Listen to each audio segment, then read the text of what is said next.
भैया कम पास Aryan is not well.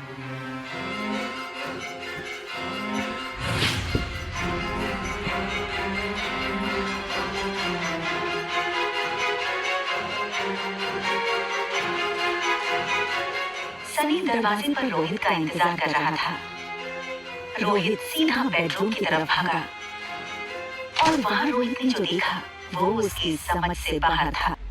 Aryan गहरी नींद में था और वो नींद में एक ही चीज बोले जा रहा था, चॉकलेट आइसक्रीम, चॉकलेट आइसक्रीम।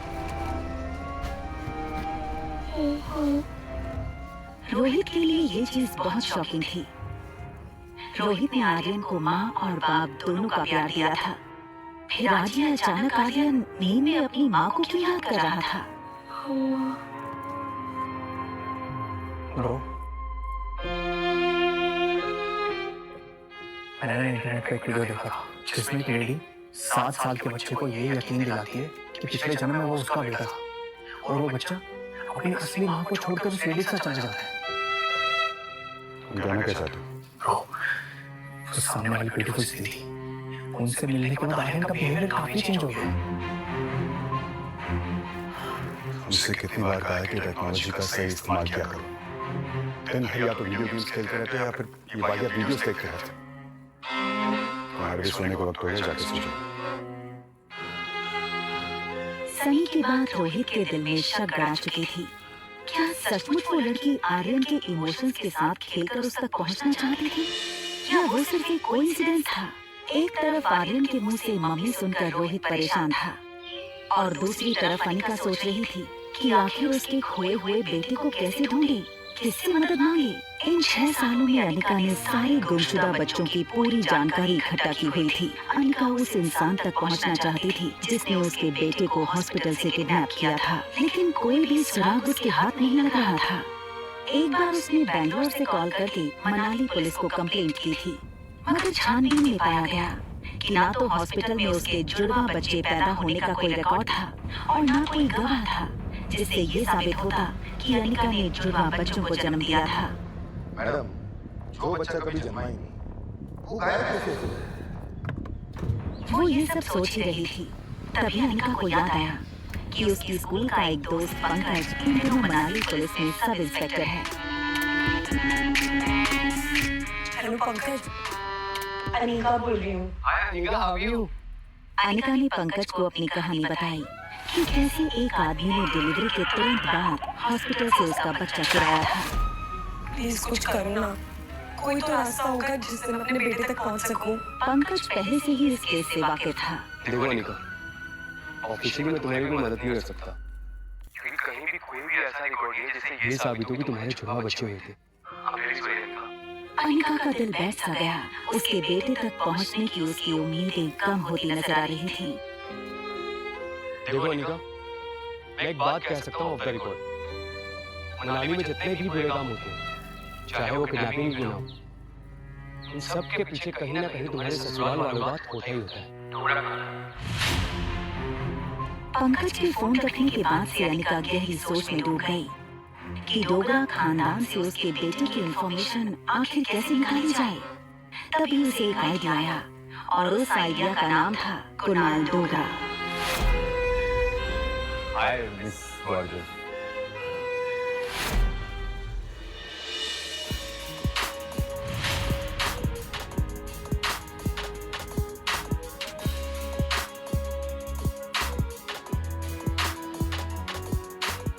रिया अभी अपनी गेम में इतनी इन्वॉल्व थी कि उसके पास क्या चल रहा है उसकी कोई खबर ही नहीं थी। देखो बेटा, मम्मी 2-3 घंटे में आ जाएगी।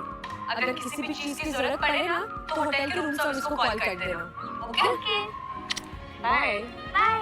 रिया छोटी थी लेकिन अपनी उम्र के बच्चों से काफी ज्यादा स्मार्ट थी। उसको अक्सर अकेले रहने की आदत थी।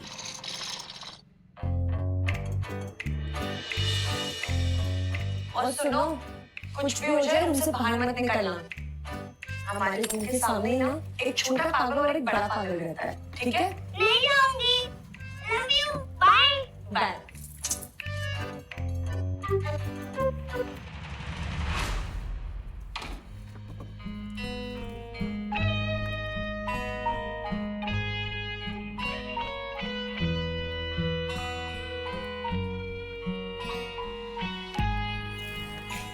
अनिका जान चुकी थी कि जब उसने रोहित को पागल कहा तब वो उसके पीछे ही खड़ा था।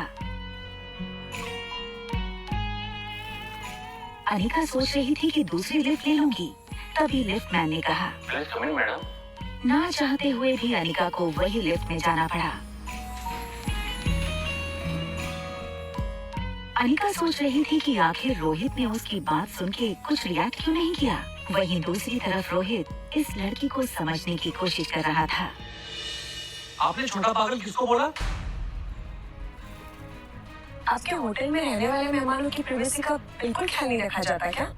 हमारी होटल मनाली की सबसे सेफ और सिक्योर होटल है। इतनी सिक्योरिटी के बावजूद ना कल मेरी चॉकलेट आइसक्रीम चोरी हो गई। इनफैक्ट कुछ डाकू आए और मेरी आइसक्रीम लूट के चले गए। एक्सक्यूज मी, आपने हमें डाकू बोला? हाँ बोला, क्योंकि कल तुम्हारी वजह से पहली बार मैं अपनी बेटी को दिया हुआ प्रॉमिस पूरा नहीं कर पाई। क्या मतलब? वो चॉकलेट आइसक्रीम आप अपनी बेटी की लाई थी?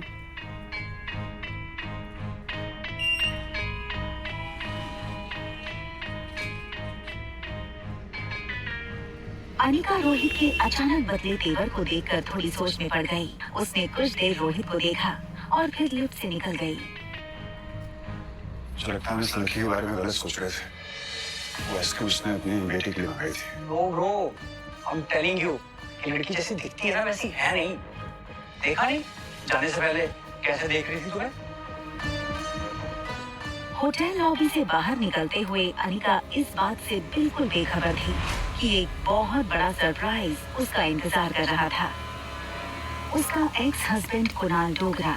कुणाल सुबह से वेटिंग एरिया में अनिका का ही इंतजार कर रहा था, लेकिन उसको देखते ही उसने बहाना बनाते हुए कहा, बड़े सरप्राइज। देखिए ना, मैं यहाँ पे किसी से मिलने आया था और किसे पता था कि आप मिल जाएंगी।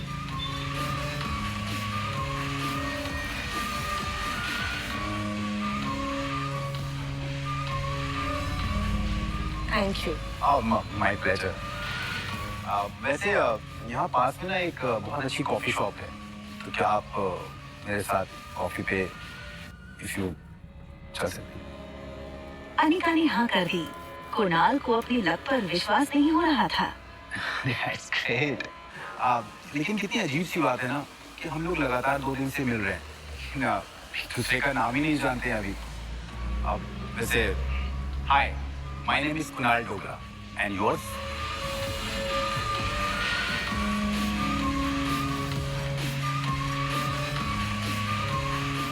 रागिनी।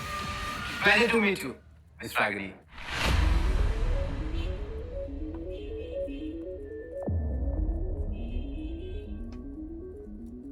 देखा, मैंने कहा था ना ब्रो, हमें लड़कों को फंसाने की आदत है इस लड़की की। और होटल में चेक इन के टाइम इसने अपना नाम अनिका बुलेरिया बताया था।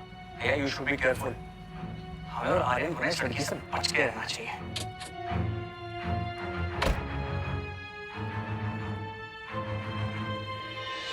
सारे रास्ते अनिका ने सिर्फ कुणाल की बातें सुनी थी, लेकिन वो मन ही मन सोच रही थी कि वो कुणाल से अपने बच्चे के बारे में कैसे पूछे। Please coffee. अब वैसे मैं सोच रहा था कि आपकी जो छोटी बहन है उनमें और आप में काफी एज डिफरेंस लगता है। वो होंगी 6-7 साल की, आप 21-22। काफी जानकारी है आपको मेरे बारे में। हाँ, वैसे कुछ जानकारी मैंने भी आपके बारे में इकट्ठा की हुई है। अच्छा जी। आप जैसे कि आप मैरिड हैं। इनफैक्ट आपकी शादी के वक्त आपकी वाइफ 4 मंथ्स प्रेग्नेंट थी, राइट? रागिनी, तुम ये सब कैसे जानती हो? अरे आप ही ने कहा था ना कि मनाली में किसी से भी कुणाल डोगरा के बारे में पूछ लो तो वो मुझे आपके घर तक पहुंचा देगा।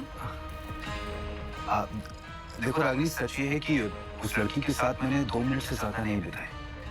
शादी के फेरे लेते ही मैं दिल्ली चला गया था।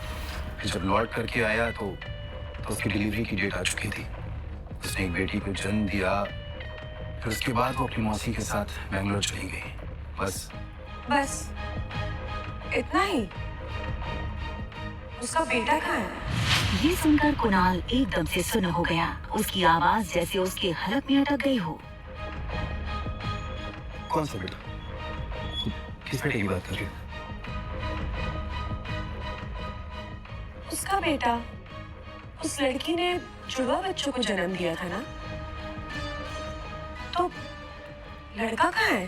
कुणाल चौंका तो था ही, लेकिन साथ ही उसको हल्का सा शक हुआ कि रागिनी इस तरह अनिका के बारे में क्यों पूछ रही है। और तभी अनिका बात घुमाते हुए बोली, ऑनेस्टली मैं किसी ऐसे से दोस्ती नहीं कर सकती जो अपनी लाइफ की बातें मुझसे छुपाए। I am really sorry.